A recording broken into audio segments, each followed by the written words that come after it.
Welcome to 4,200 feet. What will it take for Utah to raise the levels of the Great Salt Lake? With us today we have Zach Frankel. He's the Executive Director of Utah Rivers Council, and Brian Moench, Doctor of Medicine, representing Utah Physicians for a Healthy Environment. Thank you very much for the opportunity to talk to you today. My talks are notorious for being very depressing, very capable of causing by themselves post-traumatic stress disorder. My wife has nicknamed them the oh my God, we're all going to die talks.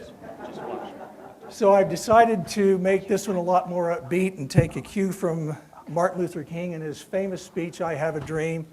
And so the title of my talk today is, I Have a Dream We're All Going to Die. And that leads me to my favorite poem from Roger McGue. Every day I think about dying, about disease, starvation, violence, terrorism, war, the end of the world. It helps me keep my mind off things. So I'm going to help you keep your mind on some terrible things like what's happening to the Great Salt Lake. This is not a joke. This is a statement by someone that you're probably very familiar with. We have this potential environmental nuclear bomb that's going to go off if we don't take some pretty dramatic action. Now, if I had said that to the media, everybody would have said, oh, you're an alarmist. But obviously, that wasn't me that said that. In addition to that, author Terry Tempest Williams said in the New York Times article, I do not believe Utahns have fully grasped the magnitude of what we are facing. We could be forced to leave. Now, why did both of these individuals make a statement like that? Well, because wherever you have a pollution nightmare, you will find a public health nightmare if you wait long enough or look hard enough. Now we have reached a point in northern Utah where preserving air quality is now dependent on preserving water quantity. Let me remind you of what we're facing. About 10, 11 years ago, you may recall that the state of Nevada was proposing to build a pipeline that would suck the aquifers dry from northern Nevada and send that water to Las Vegas. But because some of those aquifers also ran underneath Utah, Governor Herbert would have to sign off onto it. He sent his head of Department of Natural Resources around the state for 2 years telling everybody he would sign off on it. And then multiple environmental groups and even the Utah Medical Association decided we've got to fight this. It's going to be a public health disaster. All of a sudden, Governor Herbert changed his mind and said, no, we're not going to sign off to it. And that actually prevented what could have been the biggest environmental disaster that the state would have faced until now. But now what we avoided with the Southern Nevada Water Authority pipeline, draining those aquifers, is almost identical what we're now about to impose upon ourselves.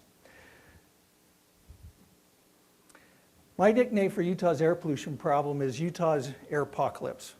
And the four horsemen of that airpocalypse are ozone, wildfire, smoke, winter inversions, and dust.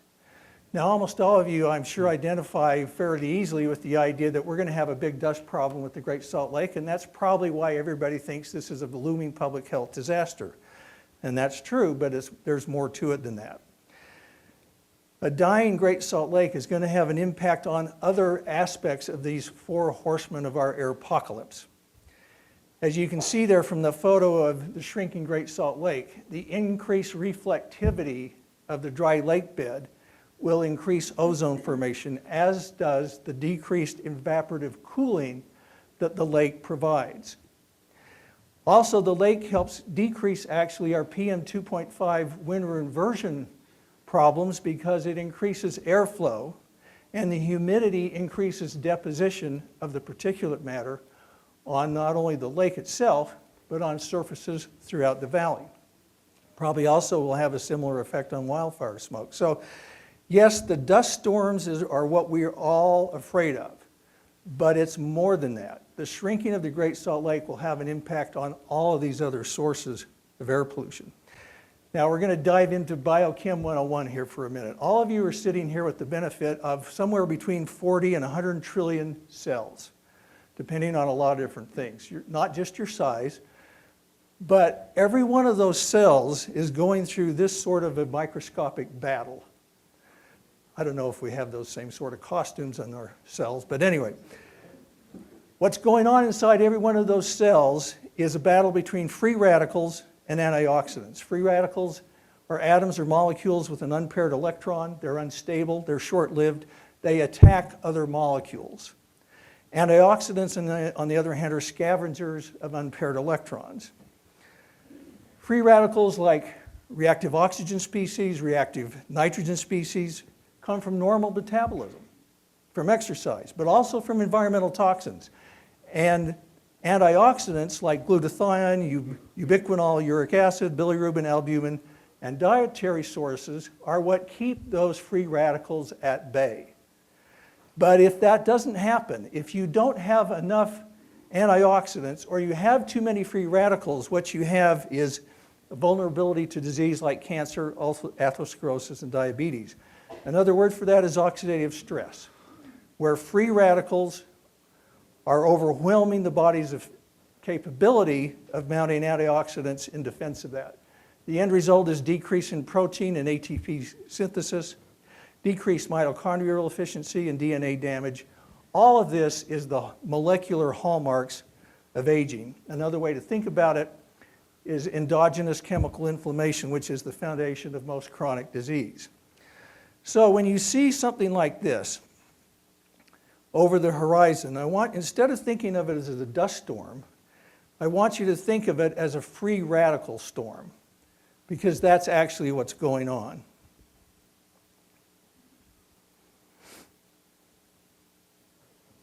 In fact, I want you to think of it like this. What you're being overwhelmed with is an army of free radicals, and that includes heavy metals, vanadium, lead, arsenic, mercury, microplastics. We now know microplastics are embedded in clouds.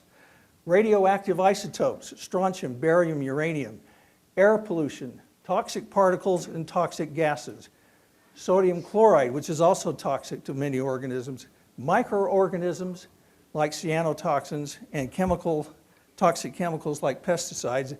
And don't underestimate the health threat of the microorganisms in this dust.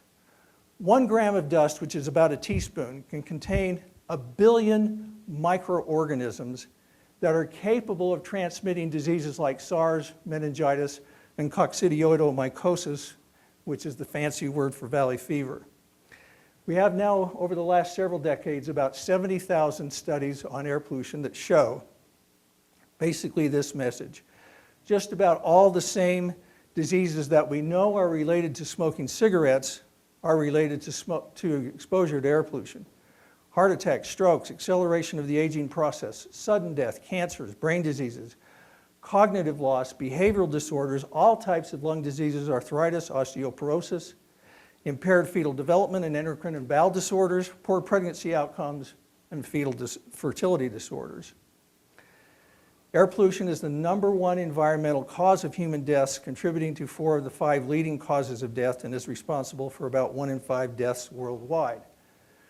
But in order to really understand the magnitude of what we're facing in terms of a public health crisis, I hope this video works. Here we go. These are video clips of what's happening now over the Owens Lake. The Owens Lake is a similar sort of scenario where it was dewatered. The water was shipped to Southern California. Bear in mind as you watch these videos that the environmental and ecological footprint of Owens Lake is about 1/17 to 1/19 the size of the Great Salt Lake. This has become the biggest single source of particulate air pollution in the United States.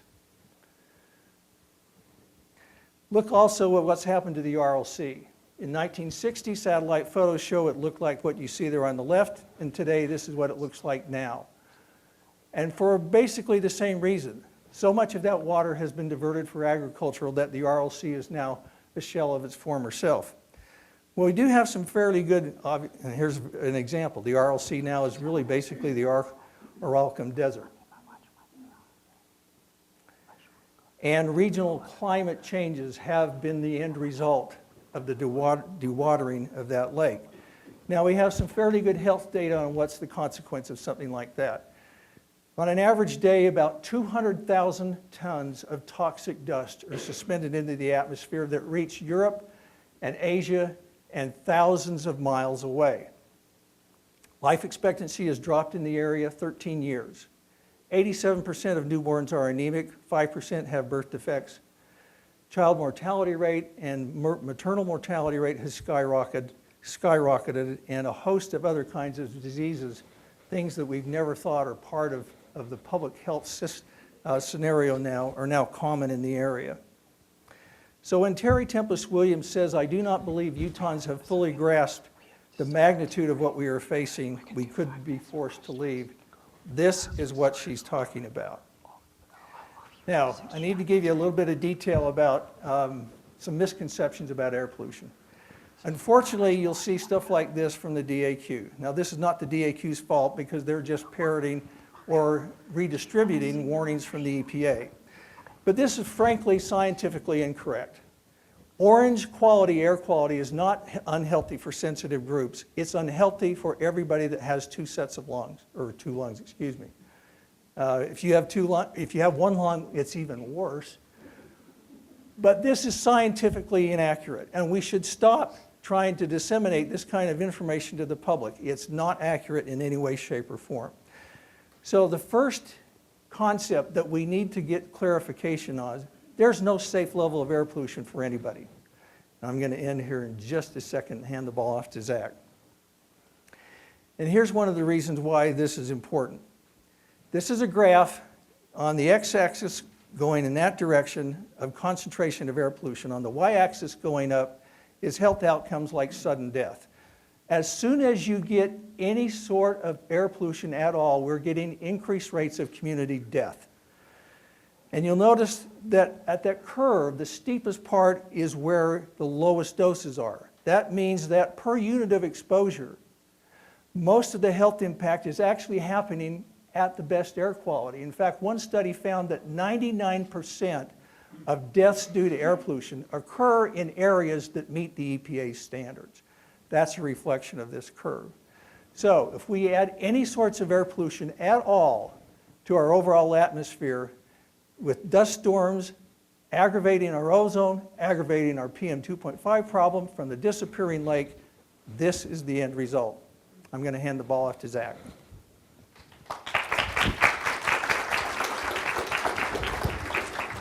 All right, thank you very much. I know it's really fun, exciting, positive, uplifting stuff to hear Brian and I speak, especially together. So I'm Zach Frankel, Executive Director of Utah Rivers Council, and we're definitely going to run out of time. I wish we had more time to talk about the lake. The most important thing to understand about the Great Salt Lake is that we caused this problem, and we can solve it if we choose to. We are making a conscious choice every day about whether we choose to see the scope of this problem or not. I know it's really hard to talk about tough, difficult things. These are not fun topics. You'll notice that publishers are not racing to meet Brian or I to author a children's book. These are not bedtime stories, but these are the problems that we need to address. You can learn more about our comprehensive solutions to raise Great Salt Lake water levels at our 4200 website. 4200 refers to 4,200 feet above sea level, which is the target level with which we seek to raise Great Salt Lake water levels. It's really easy to remember. It's just 4200gsl.org.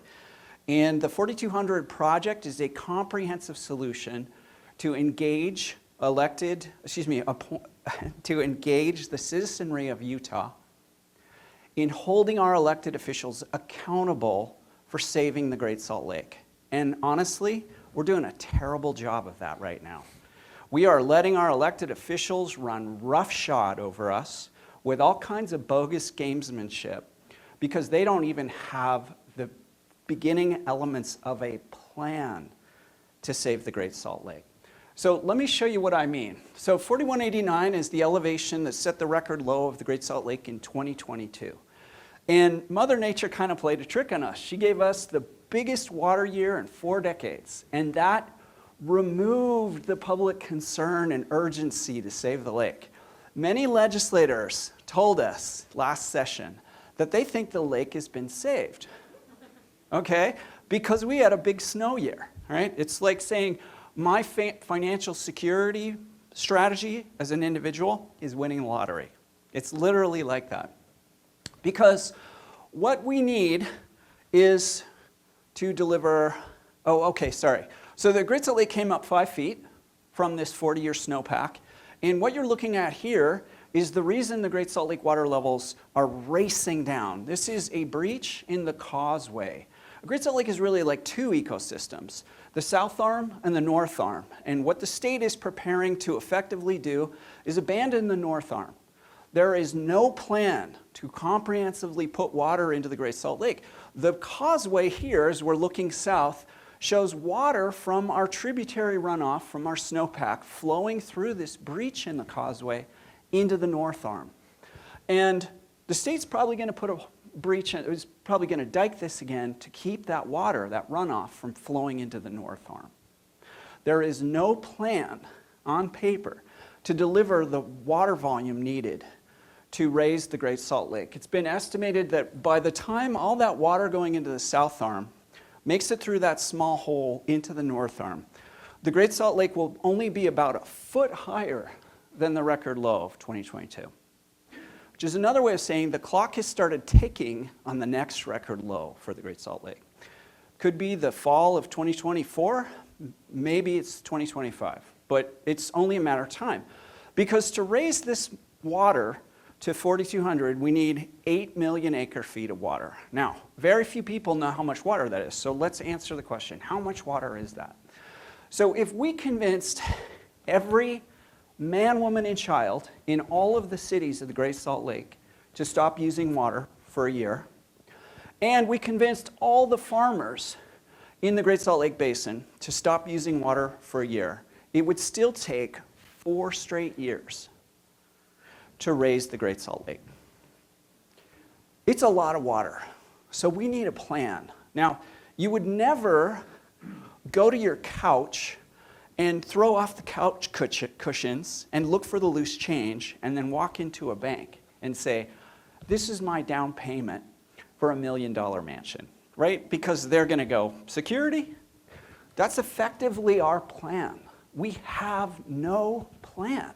We don't have a water budget, and that's what we need. How much water are we going to have to deliver to the Great Salt Lake?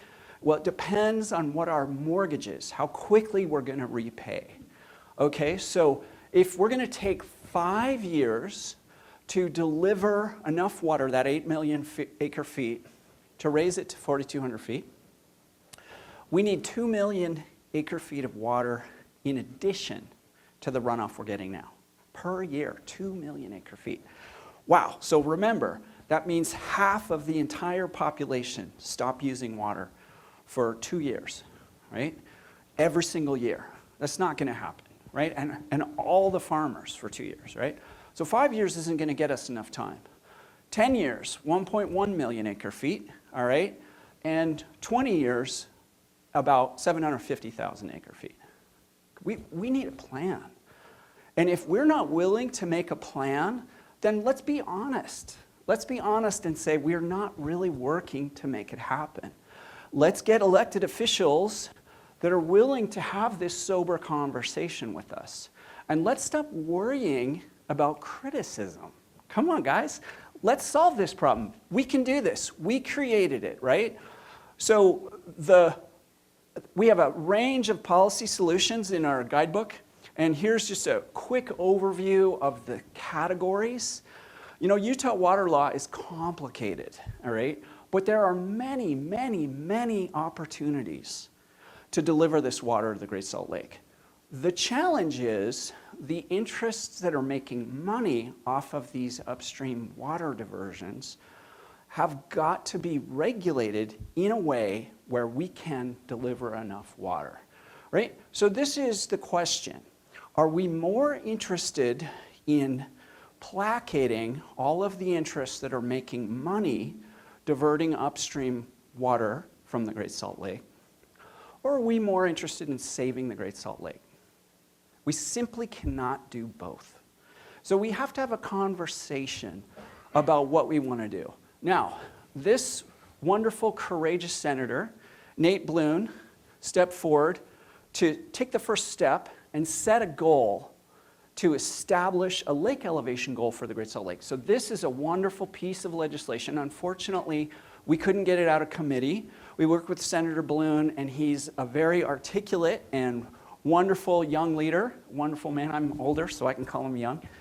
If he's your senator, call him up and thank him.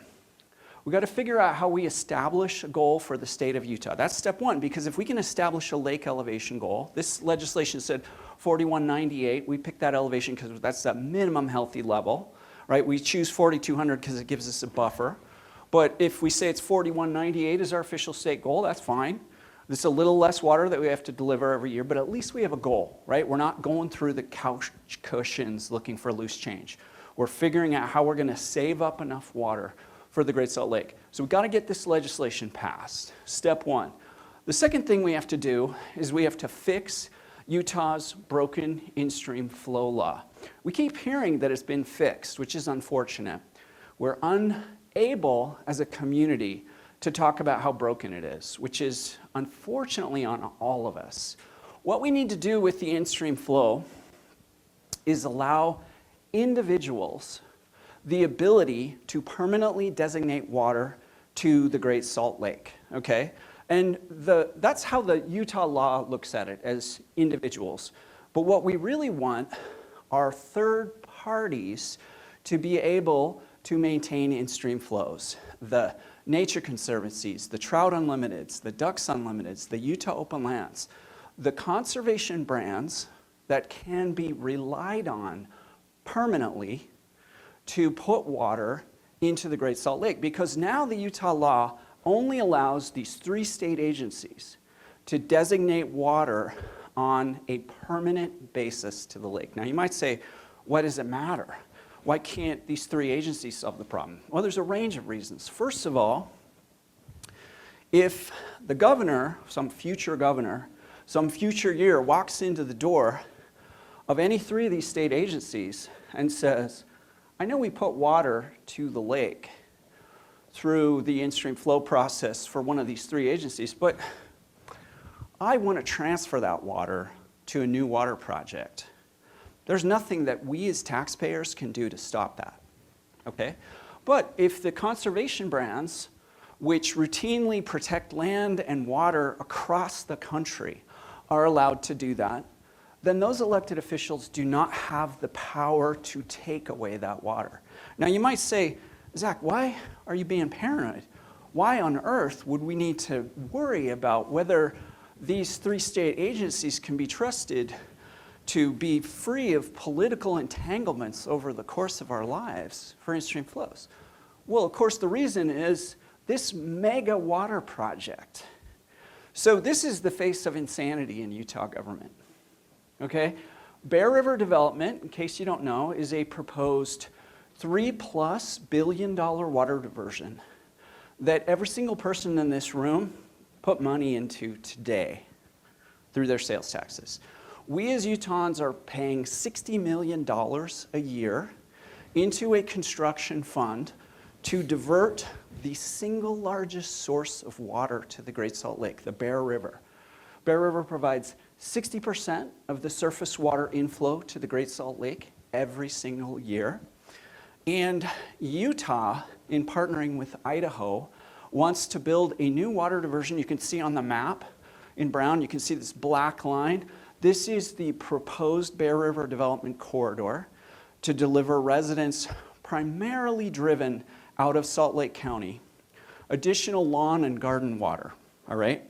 So if we divert the Bear River for lawn water use along the Wasatch Front, we will lower the Great Salt Lake even further.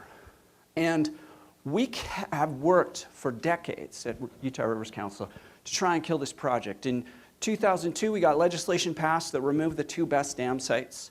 Last year, we ran a bill to try and stop funding the sales tax. But unfortunately, the Rules Committee Chair, Representative Casey Snyder, refused to let our bill out of committee, and we could not even have a discussion in committee about not funding Bear River development. So we can't pretend like we're going to save the Great Salt Lake if we're going to divert the tributary water upstream. It's just not possible. We can't save money for a down payment to buy a house and simultaneously have a bonfire in the front yard with the cash in our bank account. We just can't do it. So we need to stop this water project. And we believe that water rights are being acquired right now to put water in Bear River development. They want to start permitting in 2028. If you've heard that the project is decades away, then you need to ask your source why they say that, okay? Because the official presentations are that permitting will start this decade. So we have to put a stop to that. There was a story done, I believe in the Deseret News today or yesterday, that there is interest in, the state is working to buy one of the dam sites, the land, Whites Valley. So it is moving forward. So we got to decide, what are we doing here? We're going to divert the waters that the Great Salt Lake needs to exist or not? We can't do both. We cannot divert the water upstream and save the lake. They're just mutually exclusive. That's why we need to change the in-stream flow law, and we need to stop funding this water project. The other thing we need to do is fix this very broken statute, Agricultural Optimization Program. It is routinely described as a solution to save the Great Salt Lake, and yet in the statute, the words Great Salt Lake are not in there.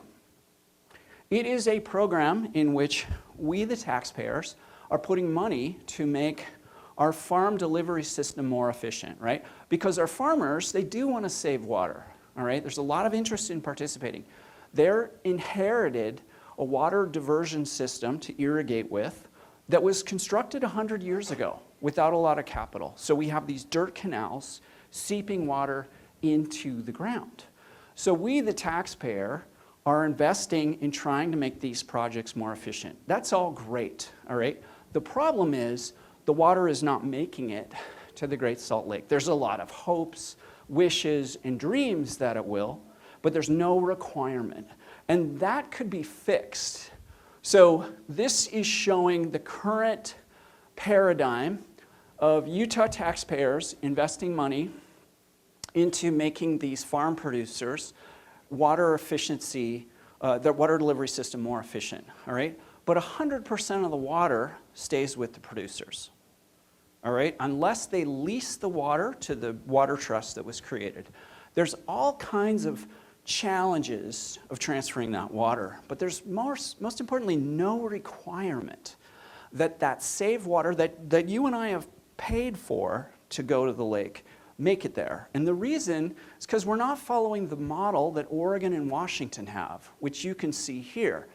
If taxpayers in Oregon and Washington invest, say, 50% of the cost for water efficiency projects on the farm, they are guaranteed 50% of the in-stream flows. Pretty simple concept. We could fix the legislation right now simply by running an amendment to require any farm producers that participate in receiving benefits from taxpayer dollars going to their lands to make these systems more efficient, get a proportional amount of water for in-stream flows. So it's not about hating agriculture. It's not about saying a specific crop shouldn't be grown. It's about saying how are we going to work with the existing communities here to get water to the lake. We're not doing this. And what's disturbing for me is not that we haven't implemented this because we could toy with it.